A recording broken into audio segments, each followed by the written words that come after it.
Babad Giyanti karya Raden Ngabei Yasadipura I, episode ke-71.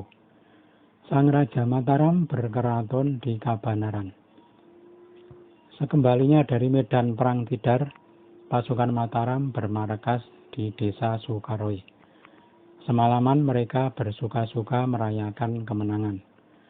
Para pangeran menabuh Coro Balen, juga para pembesar seperti Adipati Suryanagara dan Adipati Jayaningrat.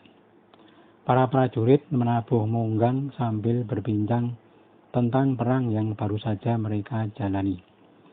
Paginya Adipati Jayaningrat memberitahu bahwa kompeni ketika menyerang Yogya hanya berlangsung selama 2 jam. Ketika mereka mendapati Yogya sepi, segera pergi ke timur. Jadi wilayah Jogja sekarang relatif aman dari kompeni. Sang Raja sangat suka mendengar kabar tersebut dan bermaksud kembali ke Mataram. Sudah dipukul tanda berangkat. Adipati Suryanagara berada di depan, diikuti para bupati di belakangnya. Di daerah taklukan baru di Kedu, para bupati mengangkat mantri penjaga. Kemudian Kedu pun ditinggalkan pasukan Sang Raja Mataram. 1 hari perjalanan, pasukan Mataram berhenti di desa Watu Karung. Paginya kembali melanjutkan perjalanan. Sesampai di Yogya, Pangeran Mangkunagara terus ke timur karena belum diberi perintah untuk bermarkas. Kemudian disusul dan diperintahkan untuk kembali karena sang ayah menunggu di Bakung. Sesampainya sang putra segera diberitahu, "Anakku, buatkan aku keraton di Kabanaran. Tempatnya bagus." Sang putra menyanggupi. Para bupati pengiring semua ikut dan berbagi pekerjaan di antara para bupati Kedu, Pagelen, dan Mataram. Sementara sang raja di Bakung dijaga para abdi dalam. Para prajurit mengerjakan kota di Kabanaran. Tak lama bangunan sudah jadi. Sebuah bangunan yang bagus, luas, dan rata. Adipati Suryanagara dan Adipati Jayaningrat ditunjuk untuk memboyong sang raja. Sampai di markas Bakung, kedua adipati melapor, "Saya diutus putra tuan sang Adipati Mangkunagara untuk memberitahu bahwa keraton sudah siap. Paduka dipersilahkan masuk kota." Sang raja segera berangkat ke arah tenggara menuju Kabanaran. Ketika masuk keraton disambut barisan kehormatan dengan tembakan 3 kali. Para bupati merasa nyaman dan menata perumahan masing-masing. Lain cerita, di Tanah Pajang, Pangeran Mangkudiningrat dan Pangeran Adiwijoyo mengetahui 2 mayor lewat bersama sisa pasukan yang baru saja kalah perang di Tidar. Kedua pangeran kaget karena 2 mayor tidak mau melewati jalan besar. Jalur yang mereka tempuh melalui pinggir gunung di Kembang, kemudian ke timur laut menuju Jatinom, Pabelan, Kopat, dan ke utara menuju Ngendo, lalu ke timur lagi sampai di Kruwel, ke utara melalui Pengging. 2 mayor berhenti sebentar di Pengging untuk menemui Ki Demang Surakartika yang memimpin barisan Pengging. Adipati Pringgoloyo yang sedang meninjau barisan Pengging kaget karena bertemu Mayor Pur. Keduanya bersalaman lalu saling rangkul. Pringgoloyo gelagapan dan bertanya, "Aduh tuan, bagaimana ini?" Sisa-sisa para bupati lalu sungkem kepada Pringgoloyo. Raden Tumenggung Wiradikta, Tumenggung Kartodipa, Tumenggung Kartonagara, Tumenggung Surajenggala, dan Tumenggung Rajaniti sudah sungkem semua. Semua bupati ibarat telanjang karena terpisah dari pasukannya.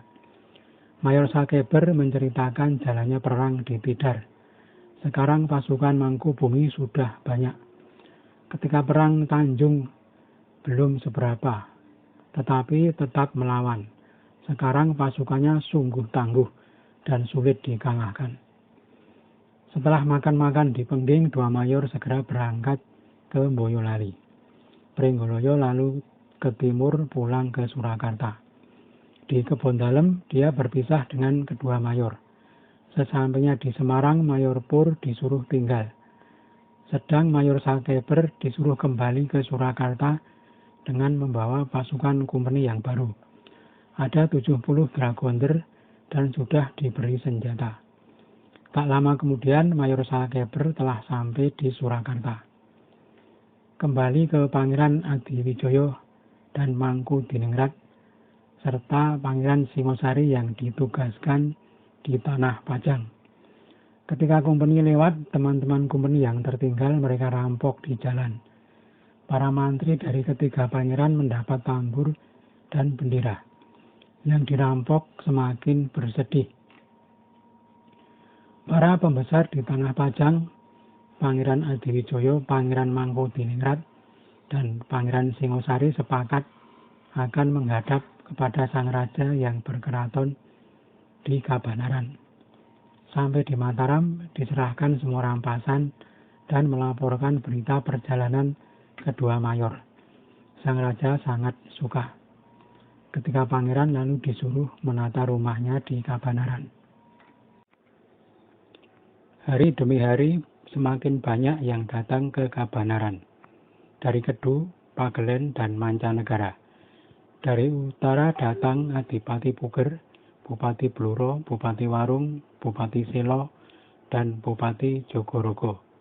Tumenggung Joyodirjo dan Mas Ronggo Wirosantiko juga telah datang bersama Bupati Demak dan Bupati Jipang. Semua berbondong-bondong ke Kabanaran. Saat itu bertepatan dengan acara Grebeg Maulud. Kabanaran telah ramai seperti kota yang sudah lama berdiri. Waktu itu kota Raja Kabanaran sudah jadi. Cara menata barisan rumah semua menghadap ke jalan, berjajar rapi. Rumahnya besar-besar dan tertata urut, terlihat bagus berpagar bata. Gang-gang besar dan bersih, banyak persimpangan jalan. Tanah yang dipakai sedikit berpasir, kering dan tidak becek. Air bersih selalu mengalir hingga setiap rumah Tumenggung mempunyai kolam. Juga para mantri tak ketinggalan membuat kolam. Ada pasar besar di kota yang setiap hari menjual bermacam-macam dagangan. Semua serba murah. Istri dan anak sang raja dan Pangeran Mangkunagara yang semula berada di Sukowati waktu itu sudah datang juga. Semua keluarga tak ada yang tertinggal. Semua telah bermukim di Kabanaran. Membuat Kabanaran semakin ramai dan meriah. Tumpah ruah para penghuni memenuhi perumahan. Tegal dan lapangan sudah terisi rumah semua. Orang perantauan merasa betah tinggal di Kabanaran.